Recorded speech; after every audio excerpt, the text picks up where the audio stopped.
আসসালামু আলাইকুম রহমতুল্লাহি বারাকাতু। যখন একজন মহিলা মারা যায়,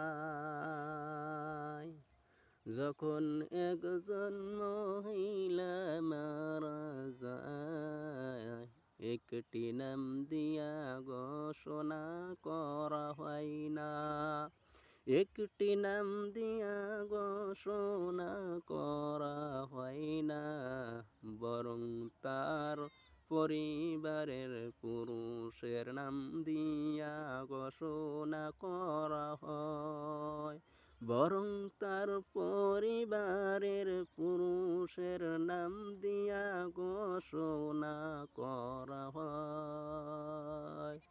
অমক স্ত্রী অথবা কন্যা মারা গিয়েছে,